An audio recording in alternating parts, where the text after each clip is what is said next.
আচ্ছা, এরপরে আমাদের লাস্ট এন্ড ফাইনাল ওয়ান, এবং এখন পর্যন্ত যারা ভিডিওটা দেখতেছো তোমাদের প্রিপারেশন যদি বিলো অ্যাভারেজ থাকে, I would say chapter 11 answer আমি কি বলবো তোমরা নিজেরাই করবা, বাট আই উড সে যে চ্যাপ্টার 11টা পড়ো। পড়ো বলতে কি, ক খ গুলো করে যাও, চোখ বন্ধ করে মুখস্থ করে যাও, কিচ্ছু করার নেই। শেষ সময় পড়ো নাই, এত বছর কি তো কিছু করতে হবে না। তো শেষ সময় কোনো রকম একটু মুখস্থ করে যাও, পড়ে যাও, যাতে হচ্ছে ক খ বলো না। এবার চ্যাপ্টার 11 হচ্ছে জালের মতো, স্পাইডারম্যানের জালের মতো, সব জায়গায় হাত দিয়ে রাখছে, সব জায়গায়। ও দেখবা সংক্ষিপ্ত প্রশ্নের একাই সবকিছু নিয়ে নিচ্ছে। এমসিকিউ তে তোমাদের 25টা কোশ্চেনের মধ্যে দেখা যাচ্ছে যে অনেক সময় 10টা কোশ্চেন এই চ্যাপ্টার থেকে এসেছে। তো এটা 60টা তো আসবেই, তো 10টা কোশ্চেন এখান থেকে এসেছে। আবার দেখা যায় যে সৃজনশীলে প্রত্যেকটা ক খ এর মধ্যে কোনো না কোনো ভাবে বামাত দিয়ে রাখছে। তো বিষয়টা হচ্ছে চ্যাপ্টার 11টা তুমি কোনোভাবেই নিজের থেকে সরাইতে পারবে না। তুমি যতই বললাম চ্যাপ্টার 11 স্কিপ করবো, ইউ ক্যান স্কিপ ইট। তো এখন খেয়াল করো, চ্যাপ্টার 11 আমরা যদি এভারেজ, যারা এভারেজ প্রিপারেশন আছো বা অ্যাবভ এভারেজ মানে একটু ভালো প্রিপারেশন, তারা কিভাবে পড়বা। একদম ভালো যারা, তারা তো একদম বস লেভেলে গেছে, তারা হচ্ছে জাস্ট তারা নিজেরাই, আমার ভিডিও দেখা লাগবে না, তারা নিজেরাই জানো যে কোন কোন টপিকগুলো ইম্পর্টেন্ট, তারা নিজেরাই টেস্ট পেপার সলভ করছে, তোমরা বুঝতে পারতেছো এবং তোমরা নিজেরাই ওগুলো সলভ করছো। তো আমার আর ওইটা বলার দরকার নেই। কিন্তু যারা হচ্ছে একটু কম, তারা হচ্ছে বা এভারেজ অবস্থায় আছে, তারা এখান থেকে মেইনলি ইম্পর্টেন্ট টপিকগুলো বের করে পড়তে পারো। যেমন চ্যাপ্টার 11 এর অ্যালকেন, অ্যালকিন, অ্যালকেন তিনোটারই প্রস্তুতি বিক্রিয়া করতে হবে, তিনোটারই, এবং প্রত্যেকটা বিক্রিয়া, ডিকার্বক্সিলেশন বিক্রিয়া, অ্যালকেনের প্রস্তুতির মধ্যে উডস বিক্রিয়া, তারপর হচ্ছে বিক্রিয়াগুলোর মধ্যে হাইড্রোজেন সংযোজন, তারপরে অ্যালকিনের বহিন সংযোজন, বেয়ার টেস্ট, মহা ইম্পর্টেন্ট, প্রচুর আসে পরীক্ষায় 2 নম্বরে। তারপর হচ্ছে অ্যালকাইনের হচ্ছে পানি সংযোজন, যেটা প্রচুর আসে পরীক্ষায়। দহন বিক্রিয়াটাও আসে সচরাচর যদি আমরা সংক্ষিপ্ত প্রশ্ন করি। এছাড়াও alcohol, aldehyde, ketone, alcohol, aldehyde, ketone অনেক বেশি ইম্পর্টেন্ট। অ্যালকোহলের প্রস্তুতি, অ্যালডিহাইডের প্রস্তুতি অথবা কিটোনের প্রস্তুতি, বিশেষ করে কখন কিটোন হবে কখন অ্যালডিহাইড হবে, এইটা আমরা আবার নামকরণের মাধ্যমে বুঝতে পারবো। দেখো, আমাদের যদি জিনিসটা প্রোপানল থাকে তাহলে সচরাচর বিক্রিয়ার মাধ্যমে ওই জিনিসটা কিটোনই বের হয়। আমাদের যদি জিনিসটা ইথানল থাকে তাহলে সচরাচর ওইটা অ্যালডিহাইডই বের হয়। তো অ্যালডিহাইড কারা, কিটোন কারা, সেটা বের করতে হবে। যেমন অ্যালডিহাইড হচ্ছে অ্যাকচুয়ালি বন্ড CH O, এরা হচ্ছে আমাদের অ্যালডিহাইড। আর কিটোন কারা আমাদের, যারা হচ্ছে বন্ড CO এরকম এরকম হচ্ছে আমাদের অ্যাকচুয়ালি কিটোন। ঠিক আছে। আচ্ছা, এখন মানে কি, অ্যালডিহাইডের ক্ষেত্রে এখানে হাইড্রোজেন থাকে, কিটোনের ক্ষেত্রে এখানে আসলে হাইড্রোজেন থাকে না, শুধু CO থাকে। এটাই হচ্ছে পার্থক্য। এখন এই অ্যালডিহাইড এবং কিটোন যারা ভালোভাবে পড়তে পারবা, এবং মূলত কি পড়তে পারার চেয়ে বড় বিষয় হচ্ছে যে অ্যালডিহাইড থেকে অ্যালকোহল থেকে অ্যালডিহাইডে যাওয়া বা কিটোনে যাওয়া, এবং এখান থেকে জারণ করে আবার ওইক অ্যাসিড বা হচ্ছে যে কার্বক্সিলিক অ্যাসিড যেটা আছে সেখানে যাওয়া।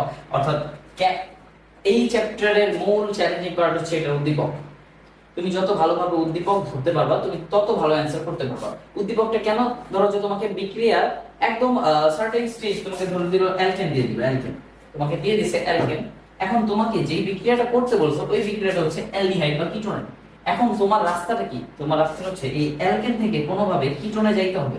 তো অ্যালকেন থেকে তুমি কিটোনে কিভাবে যেতে পারো, এটা ওয়ে আছে, তুমি অ্যালকেন থেকে অ্যালকিনে যেতে পারো, অ্যালকিন থেকে তুমি অ্যালকোহলে যেতে পারো, অ্যালকোহল থেকে তুমি করতে পারো কি অ্যালডিহাইড অথবা কিটোন, যে কোনো একটাতে যেতে পারো। সো এটা তোমার একদম ইজিয়েস্ট ওয়ে। এছাড়াও দেখা যাচ্ছে যে তোমাদের এমন একটা অ্যালকেন দিল যেখান থেকে তোমার আবার, বা এমন একটা বিক্রিয়া দিল যেখান থেকে তোমাকে দিয়ে দিচ্ছে প্রোপানল, তোমাকে বের করতে বলছে ইথানল, এটা বের করতে বলছে। তাহলে তুমি বলবা যে কিভাবে করবে, তখন হচ্ছে তোমাকে অবশ্যই কার্বন কমাইতে হবে, এবং কার্বন কমাইতে গেলে আমাদের মেইন বিক্রিয়া কি, ডিকার্বক্সিলেশন বিক্রিয়া। এই ডিকার্বক্সিলেশন বিক্রিয়া হচ্ছে আমাদের কার্বন কমানোর জন্য সবচেয়ে বেশি গুরুত্বপূর্ণ, এবং এটার মাধ্যমে আমরা কার্বন কমাইতে পারি। কথা বুঝতে পারছি? আচ্ছা, এখন এছাড়াও আমাদের এই নামধারী কিছু নীতি আছে, মার্কোনিকভ নীতি এবং খালাসিয়ান নীতি। এটা মনে হতে পারে যে কিসের নীতি, মার্কোনিকভ নীতি, খালাসিয়ান নীতি, এটা খুবই ইম্পর্টেন্ট। এটা মানে বই আমাদের ভাবে উল্লেখ করা নাই, বাট দেখবা যে টেস্ট পেপারে এটা থেকে কোশ্চেন আসে এবং বেশ ভালোভাবে আসে। সো এটা খালাসিয়ান নীতি, মার্কোনিকভ নীতিগুলো ভালো মতো পড়তে হবে, এটা পার্সেন্টেজ গুলো ভালো মতো পড়তে হবে। এছাড়া আরো কিছু স্পেসিফিক নীতি যেগুলো হচ্ছে যোগাযোগে, যেই যদি আমরা পড়ে থাকি তাহলে যোগাযোগে জানতে পারবো যে সাইজ এফেক্ট নীতি আছে, অর্থাৎ 80% ক্ষেত্রে হাইড্রোজেন কাঠ থেকে আমরা সরায় নিব, বা 20% ক্ষেত্রে কাঠ থেকে সরায় নিব, অন্যান্য নীতি যেটা, এগুলো খুব ভালোভাবে পড়তে হবে। এছাড়া উডস বিক্রিয়া আছে, যেটা হচ্ছে আবার কার্বন বাড়ায়, দ্বিগুণ করে। তো আমাদের যদি দিয়ে দেয় ইথেন, আমাদের বের করতে বলছে বিউটানাইল, তাহলে আমাদের 2টা কার্বন বাড়াইতে হবে। তাহলে যেভাবে হোক উডস বিক্রিয়ার মাধ্যমে 2টা কার্বন বাড়াতে হবে। এছাড়াও জারণ বিজারণ বিক্রিয়া, এখন জারণ বিজারণ তো আমরা এখানে করছি ভাইয়া, তাহলে জারণ বিজারণ কিসে? জারণ বিজারণ হচ্ছে অ্যালকোহলের জারণ, জারণ বিজারণ হচ্ছে অ্যালডিহাইডের জারণ, জারণ বিজারণ হচ্ছে কার্বক্সিলিক অ্যাসিডের বিজারণ। অর্থাৎ জারণ করার মাধ্যমে একটা রো আছে, এই রো এর মাধ্যমে জারণ বিক্রিয়াগুলো একটার পর একটা অ্যালকোহল থেকে কিভাবে অ্যালডিহাইড বা অ্যালডিহাইড থেকে কিভাবে আমাদের কার্বক্সিলিক অ্যাসিড, কিটোন এগুলো তৈরি হয়, আবার এগুলোকে বিজারিত করলে কিভাবে একটার পর একটা তৈরি হয়, সেইগুলো আমরা হচ্ছে এই জারণ বিজারণ বিক্রিয়ার মাধ্যমে জানতে পারবো। তো আমাদের যেহেতু পলিমারটা দেওয়া হয়নি, সো আমরা এটা মোটামুটি জানলাম না, বাট হচ্ছে বাকিগুলো খুবই ইম্পর্টেন্ট। এবং এই প্রিপারেশন যদি আমরা নিয়ে থাকি, তাহলে আমরা আশা করতে পারি যে আমাদের জন্য এসএসসি 2026 ব্যাচ যারা আছে, আমাদের জন্য বেশ ভালো কিছু অপেক্ষা করতেছে। এখন তোমাদেরকে একটাই, শেষবারের মতো একটাই কথা, যে দেখো তোমাদের জন্য আমি এর আগেও এরকম সাজেশন ভিডিও বানাইছি, তোমাদের জন্য আমি মোটামুটি চেষ্টা করছি যে তোমরা তো আমাদের কিছু প্রবলেমের কারণে যেহেতু তোমাদের জন্য আমরা আরো বেশি ভিডিও আপলোড করার চেষ্টা করতেছি, করেছি এতদিন, হয়তো সময় শেষ হয়ে গেছে, তোমরা পাও নাই। আশা করি ইন্টারভিউ উঠলে তোমাদের জন্য আমরা আরো বেশি কন্টেন্ট নিয়ে আসতে পারবো।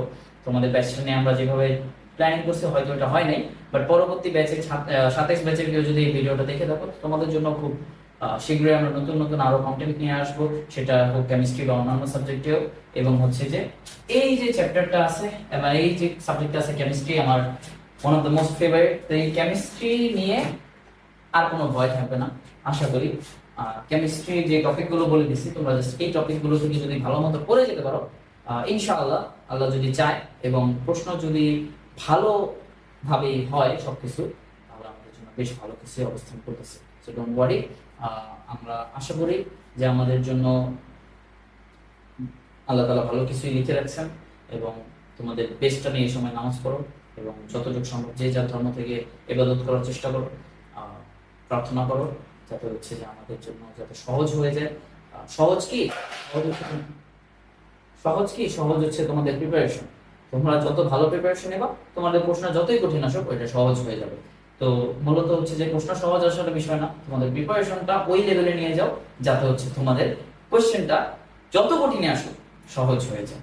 তো যত ভালো প্রিপারেশন তত প্রশ্ন সহজ। মূল বিষয়টা, মোটোটা এটাই থাকতে হবে আমাদের। ঠিক আছে, তাহলে এই আজকের মতো এখানেই শেষ করছি। আসসালামু আলাইকুম।